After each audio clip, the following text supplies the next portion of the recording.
name is Colm Horan. I'm a third year sport and exercise science student here in the University of Limerick.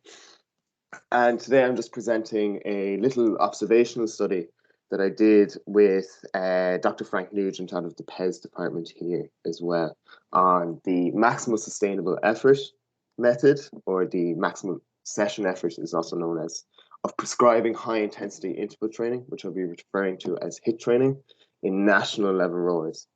Okay. So I suppose, first of all, what is HIIT training? Well, it's repeated intervals or repeated work bouts interspersed with rest periods or recovery periods in between these intervals. And it's been shown time and time again that HIIT training or high intensity training is a key component of a high performance endurance athletes training regime. A lot of observational studies have shown that about 20–30% of an endurance athlete's training would be of a high intensity.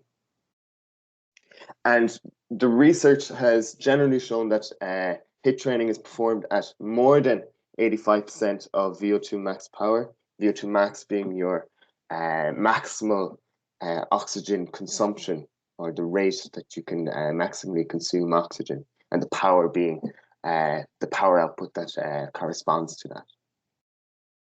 And yeah, so VO2, your velocity or power at VO2 max is strongly correlated with your 2,000 meter ergometer performance time in rowing. 2,000 meters would be the distance that we test over, as this is the Olympic distance.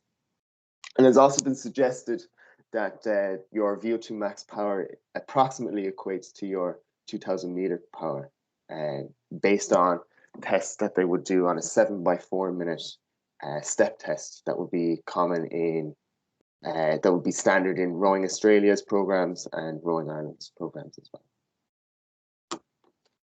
So what is maximal sustainable effort? Well, it's not just actually the best effort that an athlete can sustain across all intervals within a session. And so an even pacing should be observed. So I have two results screens here from ergometers on the right. So on the left would not actually be a maximal sustainable effort. As you see, the first 1500 would be a lot slower than the last one. So it wouldn't have been a maximal effort on the first one, while the last one may have been. Well, on the right is a perfect example of a maximal sustainable effort. We see that each 1500 meter interval was performed at 5 minutes 13 seconds. So that would have been, and this athlete was able, or participant was able to sustain that throughout the whole session. So that was clearly his maximal sustainable effort.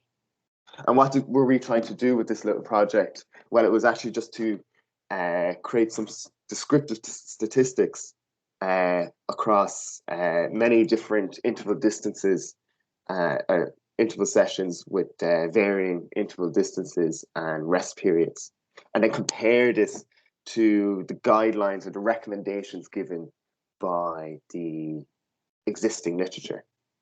So what did we do? Well, first we got 23 participants, so 23 national level rowers, 15 male and 8 female, with a mean ergometer time of 6 minutes 33 for the males, which would be quite strong for a national standard, and then 7 minutes 26.5, which would also be another strong mean ergometer time across the squad.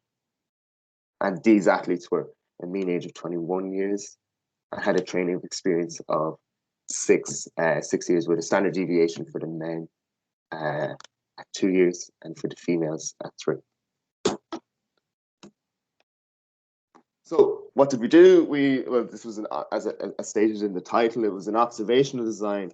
We recorded HIIT sessions that were completed by this cohort for a 13-month period. So from February 2020 to March, the start of March this month.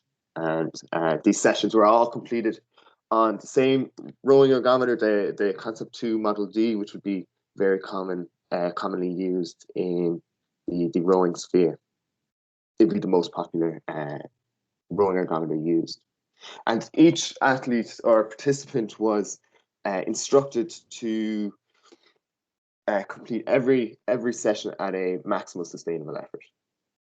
And we recorded their power, their pace or split, so how fast they completed each 500 meters, and their stroke rate for each session, as well as the intervals, the rest periods, and etc.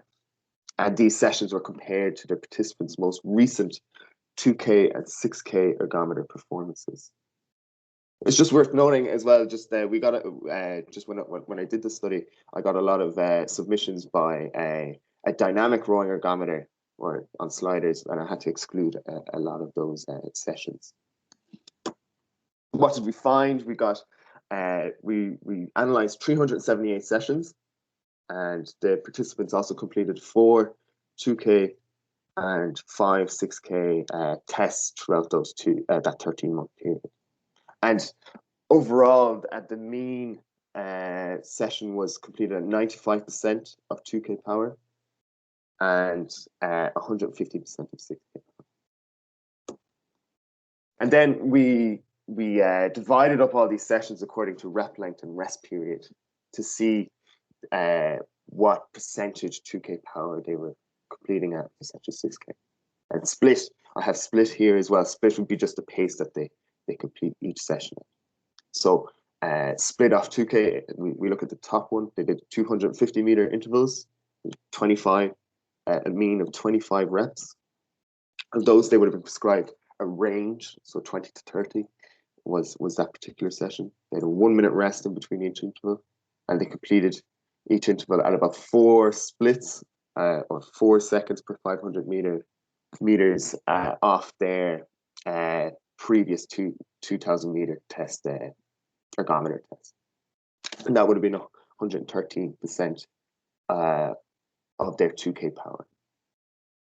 And as we go down into longer intervals, of course, the longer the interval that they could do was they would get slower, and we can see that their percentage of 2K power and percentage of 6K power decreased as the intervals got longer and the rest periods got shorter.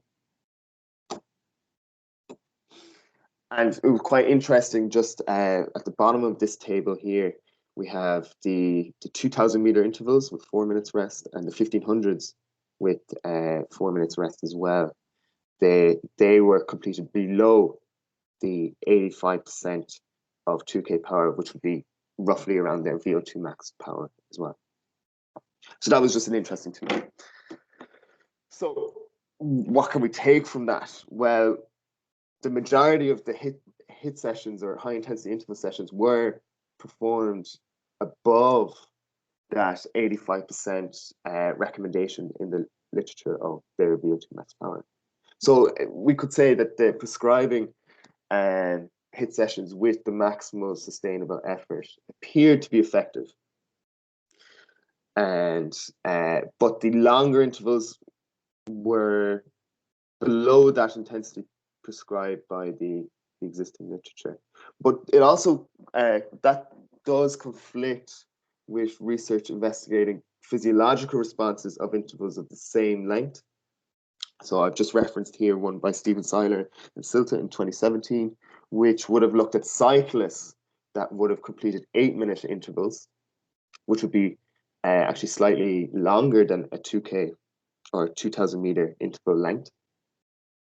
And they found that they were, according to their lactate readings and their heart rate readings, they were actually still in the correct zone for high intensity interval sessions.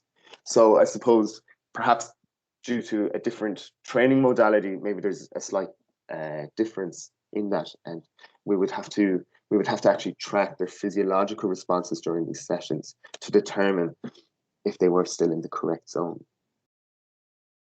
Data presented in this study may also be useful to coaches. I suppose if coaches were to use the maximal sustainable effort method for their training programs, the tables that I presented there would be very useful for prescribing certain splits or power after an athlete's 2K. when they're writing training programs. That's pretty much it from me, guys. I just want to say thank you very much for allowing me to present this, and a special thank you to Frank Nugent, my supervisor, for allowing me to complete this project.